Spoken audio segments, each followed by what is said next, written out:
سرگرداں روح، آج مجھے یہاں سے روانہ ہونا تھا اور فارس ابھی تک میرے پاس نہیں آیا تھا۔ شاید کوئی اور موقع ہوتا تو میں کسی دوسرے کا انتظار کبھی نہ کرتا۔ فارس نے 2 ماہ تک میرا جتنا خیال رکھا ہے، اس کا تقاضا یہی تھا کہ میں اس سے جاتے ہوئے مل کر ضرور جاؤں گا، ورنہ وہ میرے بارے میں کیا سوچے گا کہ کیسا بے مروت شخص تھا، جاتے ہوئے مل کر بھی نہیں گیا۔ وقت تیزی سے بیت رہا تھا اور فارس کا پتہ نہیں تھا۔ مجھے راول پنڈی پہنچ کر ٹرین پکڑنا تھی۔ اگر میں ذرا سی بھی تاخیر کرتا تو ٹرین نکل جاتی۔ میں بنیادی طور پر ایک کاروباری شخص ہوں۔ ہر وقت کاروبار کے متعلق سوچتے رہنے سے میں بیمار رہنے لگا ہوں۔ ڈاکٹرز نے میری بیماری کو دیکھتے ہوئے مشورہ دیا کہ میں 2 ماہ کے لیے کاروبار سے دور ہو کر کسی پرفضا مقام پر چلا جاؤں۔ میری سمجھ میں یہی آیا کہ بجائے میں کسی باہر ملک جاؤں، اپنے ملک کے پرفضا مقام مری میں جا کر رہوں۔ میں ہوٹل کے بجائے کسی گھر میں رہنا زیادہ پسند کرتا ہوں۔ اتفاق سے ایک چھوٹا بنگلہ نما گھر مجھے مل گیا۔ میں بہت خوش ہوا کہ اس بہانے مجھے گھر کا سا ماحول بھی مل جائے گا، کوئی ڈسٹرب بھی نہیں کرے گا۔ میرا ارادہ تھا کہ میں 1 ماہ یہاں قیام کروں گا، لیکن 2 ماہ گزر گئے اور وقت کا احساس ہی نہیں ہوا۔ سچ پوچھو تو میرا یہاں اچھا وقت گزرنے میں کچھ ہاتھ فارس کا بھی ہے۔ وہ اگر یہاں نہ ہوتا تو میرے لیے 1 ماہ گزارنا بھی مشکل ہوتا۔ فارس کی معصوم حرکتیں اور بھولے پن کی باتوں سے میرا دل بہل جاتا تھا۔ وہ میرا خیال اس طرح رکھتا تھا کہ جیسے وہ حقیقی معنوں میں میرا بیٹا ہو۔ مجھے بھی اس سے اتنی محبت ہو گئی تھی کہ جیسے کسی باپ کو اپنے بیٹے سے ہوتی ہے۔ ان 2 ماہ میں میری بیماری اس طرح سے غائب ہو گئی تھی کہ جیسے میں کبھی بیمار ہی نہیں ہوا۔ مجھے اچھی طرح سے یاد ہے، اس بنگلے نما گھر میں آئے ہوئے دوسرا ہی دن تھا کہ جب سخت سردی تھی۔ کمرے کو گرم رکھنے کے لیے آتش دان کے کوئلے ختم ہو گئے تھے اور میری اتنی سی بھی ہمت نہیں ہو رہی تھی کہ باہر جا کر کوئلے لے آؤں۔ ایسے میں یہ سوچ کر گھر سے باہر نکل آیا، شاید باہر سے سوکھی لکڑی کی ٹہنیاں مل جائیں تاکہ کچھ وقت گزر جائے۔ کوئلے کی دکان یہاں سے بہت دور تھی۔ میں ابھی ادھر ادھر نظریں ہی دوڑا رہا تھا کہ ایک 10 سالہ بچے پر نظر پڑی۔ اپنی طرف متوجہ پا کر میرے پاس آیا۔ کیا بات ہے، آپ مجھے کچھ پریشان دکھائی دے رہی ہیں؟ وہ بولا۔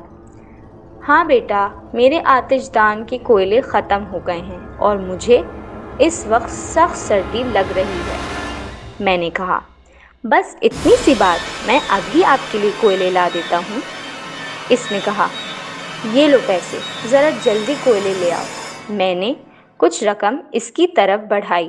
اگر کوئی اور موقع ہوتا تو میں کبھی اس طرح کسی اجنبی لڑکے کو رقم نہ دیتا۔ سخت سردی کی بنا پر میں نے اس پر اعتماد کر لیا۔ اس نے میری طرف مسکراتے ہوئے دیکھا۔ پیسے دینے کی کیا ضرورت ہے؟ میں ابھی اپنے چچا کے گھر سے کوئلے لے آتا ہوں۔ جب آپ دکان سے کوئلے لے آئیں تو پھر مجھے ان کوئلوں کے بدلے کوئلے دے دیے گا۔ ٹھیک ہے، جیسے تمہاری مرضی، میں یہ کہتے ہوئے کمرے میں آ گیا۔ ابھی مجھے چند منٹ ہی ہوئے تھے کہ وہ کوئلے لے کر آ بھی گیا اور خود ہی ان کوئلوں کو آتش دان میں ڈال کر آگ روشن کر دی۔ لگتا ہے تمہارا گھر نزدیک ہے، جب ہی تم کوئلے اتنی جلدی لے آئے ہو۔ میں نے مسکراتے ہوئے اس کی طرف دیکھا۔ ہاں، میرا گھر نزدیک میں ہی ہے، مطلب میں اپنے چچا فخر الدین کے پاس رہتا ہوں، اس نے بتایا۔ ارے ہاں، میں نے تمہارے چچا کا گھر آتے ہوئے دیکھا تھا۔ گھر کے باہر فخر الدین کے نام کی تختی لگی ہوئی تھی۔ لیکن تم اپنے چچا کے پاس کیوں رہتے ہو؟ تمہارے والدین کہاں ہیں؟ میرے والدین کا ایکسیڈنٹ میں انتقال ہو گیا تھا جب سے میں اپنے چچا کے پاس رہ رہا ہوں، اس نے بتایا۔ مجھے بہت افسوس ہوا کہ اتنے اچھے لڑکے کے والدین کا انتقال ہو گیا ہے۔ میں نے اس کے سر پر شفقت بھرا ہاتھ رکھا۔ آپ کا چہرہ کافی حد تک میرے والد سے ملتا جھلتا ہے، اس لیے میں کل سے اس مکان کے گرد چکر لگا رہا ہوں۔ میں آپ سے ملاقات کر کے کچھ وقت یہاں گزارنا چاہ رہا ہوں، آج میری یہ خواہش پوری ہو گئی۔ یہاں آپ جتنا بھی وقت گزاریں، اس دوران کسی بھی چیز کی ضرورت ہو تو مجھ سے کہہ دیے گا۔ وہ مسلسل میرے چہرے پر نظر رکھے ہوئے تھا۔ میں اس کی کیفیت کا اندازہ لگا سکتا تھا۔ تمہارا نام کیا ہے؟ میں ابھی کچھ اور کہنا چاہتا تھا کہ وہ بے اختیار بول پڑا، فارس۔ ہاں فارس، مجھے جس چیز کی بھی ضرورت پڑے گی میں تمہیں اطلاع دے دوں گا۔ 2 ماہ کے دوران فارس نے میرا اس طرح خیال رکھا جیسے کوئی بچہ اپنے باپ کا خیال رکھتا ہو۔ ایک دن پھل کاٹتے ہوئے میری انگلی زخمی ہو گئی۔ یہ دیکھ کر فارس سخت بے چین ہو گیا۔ جب تک خون بہنا بند نہ ہوا، اس نے انگلی کو مضبوطی سے دبائے رکھا۔ خون بند ہو جانے پر اس نے میری انگلی پر دوائی لگا کر پٹی کر دی۔ میں نے کئی بار اسے کچھ رقم دینا چاہا، لیکن اس نے رقم لینے سے انکار کر دیا، بقول اس کے وہ میری خدمت پیسوں کی لالچ میں نہیں بلکہ اپنا باپ سمجھ کر رہا تھا۔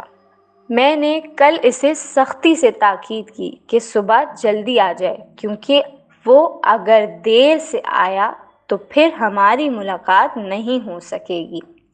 اس کے چہرے سے لگ رہا تھا کہ وہ آتے ہوئے ہچکچا رہا ہے۔ میں اس کی تکلیف کے احساس کو سمجھ رہا تھا کہ وہ ایک چھوٹا بچہ ہی ہے، وہ کسی طرح یہ جدائی برداشت نہیں کر سکتا۔ اس کا اصرار تھا کہ میں ابھی کچھ عرصہ یہاں ٹھہر جاؤں۔ کاروباری مجبوری ایسی تھی کہ میرا کراچی پہنچنا بہت ضروری تھا۔ یہاں سے جاتے ہوئے میں نے سوچ رکھا تھا کہ اس کی خدمت کے صلے میں کچھ رقم زبردستی اس کی جیب میں ٹھوس دوں گا۔ فارس ابھی تک نہیں آیا تھا، نہ جانے اسے آنے میں کتنی دیر لگ جائے۔ مجھے خود ہی اس کے چچا کے گھر جا کر فارس سے مل لینا چاہیے، میں نے خود کلامی کی۔ میں بے اختیار کرسی سے اٹھا اور فارس کے چچا فخر الدین کے گھر کی طرف چل دیا۔ میں ابھی فخر الدین کے گھر پہنچا بھی نہیں تھا کہ ایک درخت کے پاس مجھے فارس کھڑا نظر آیا۔ مجھے بڑی حیرت ہوئی کہ کتنی بے فکری سے وہ اس جگہ پر کھڑا ہے۔ فارس، میں نے اس کو آواز دی۔ میری آواز پر وہ چونکا، میری طرف بے بسی سے دیکھنے لگا۔ اس کی آنکھوں میں حسرت تھی۔ اس کے چہرے پر چھائی اداسی دیکھ کر میرا دل بھی کٹ کر رہ گیا۔ میں تیزی سے اس کی طرف بڑھا۔ میں اسے سینے سے لگا کر اس کا غم دور کر دینا چاہتا تھا۔ میں جب درخت کے پاس گیا، وہاں فارس کا نام و نشان نہ تھا۔ میں اس کی محبت میں اس طرح پاگل ہو گیا تھا کہ وہ وہاں موجود بھی نہ تھا اور میں تصور کر رہا تھا کہ وہ وہاں کھڑا ہوا ہے۔ میں اپنے سر کو جھٹک کر آگے بڑھ گیا۔ فخر الدین کے گھر کا دروازہ اندر سے بند تھا۔ میرے دستک دینے پر میری ہی عمر کا ایک شخص باہر آیا۔ جی فرمائیں۔ اس نے مجھے حیرت سے دیکھا۔ میں فارس سے ملنے آیا ہوں، میں نے کہا۔ کیا؟ وہ حیرت سے مجھے دیکھتے ہوئے بولا۔ آپ حیران نہیں ہوں، میں 2 ماہ سے ادھر ایک گھر میں کرائے پر رہ رہا تھا۔ آج میں واپسی کراچی جا رہا ہوں۔ ان 2 ماہ میں فارس نے میری خوب خدمت کی ہے۔ مجھے یہ اچھا نہیں لگا کہ اس سے ملے بغیر میں واپس چلا جاؤں۔ اندر آ جائیں، اس نے راستہ چھوڑتے ہوئے کہا۔ میں کمرے میں داخل ہو گیا۔ ایک کرسی پر بٹھا کر وہ دوسرے کمرے میں گیا۔ جب وہ دوبارہ آیا تو اس کے ہاتھ میں ایک تصویر بھی تھی اور دوسرے ہاتھ میں اخبار دبا ہوا تھا۔ اس کے پیچھے پیچھے ایک خاتون بھی آ گئی تھیں۔ وہ بہت حیرت سے مجھے دیکھ رہی تھیں۔ میری سمجھ میں نہیں آ رہا تھا کہ وہ اپنے ساتھ خاتون کیوں لائے ہیں۔ یہ تصویر دیکھیں۔ اس نے فارس کی تصویر میرے ہاتھوں میں تھما دی۔ یہ تصویر فارس کی ہے۔ وہ 2 ماہ تک میرے پاس آتا رہا ہے، پھر بھلا میں اسے کیسے نہیں پہچانوں گا؟ میں نے ان کی طرف مسکراتے ہوئے دیکھا۔ کیا آپ کو یقین ہے کہ یہی آپ کی خدمت کرنے آ رہا تھا؟ اس بار خاتون نے پوچھا۔ ہاں بھائی، یہی آتا رہا ہے۔ مجھے تم سے جھوٹ بول کر کیا ملے گا؟ میں نے کہا۔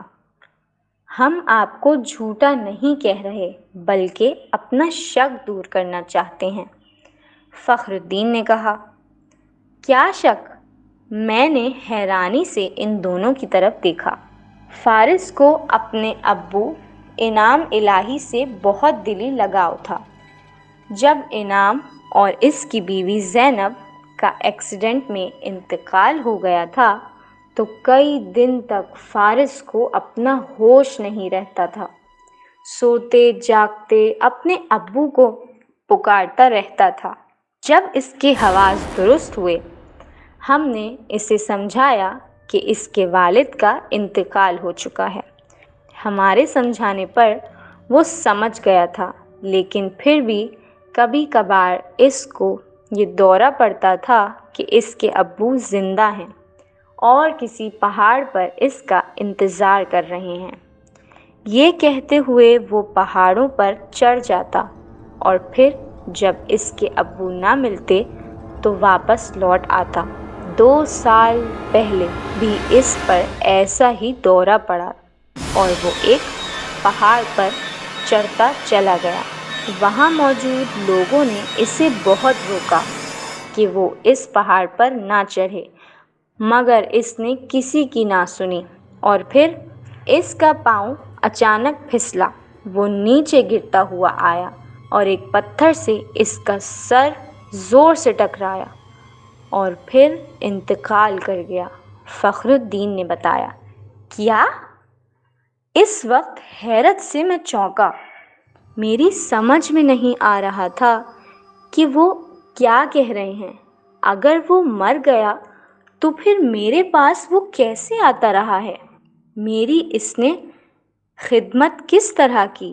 وہ مجھے حیرت زدہ دیکھ کر دونوں میاں بیوی نے آنکھوں ہی آنکھوں میں اشارہ کیا۔ پھر فخر الدین نے ایک اور حیرت کا جھٹکا لگانے کو اخبار میرے سامنے رکھ دیا۔ اخبار میں فارس کی کفن میں لپٹی ہوئی تصویر چھپی ہوئی تھی اور خبر بھی لگی تھی جس کے مطابق فارس کی موت پہاڑ سے گرنے کے سبب ہوئی ہے۔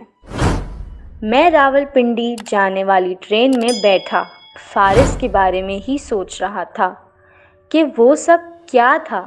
فارس اگر 2 سال پہلے مر چکا تو پھر وہ میرے پاس 2 ماہ تک کیسے آتا رہا ہے؟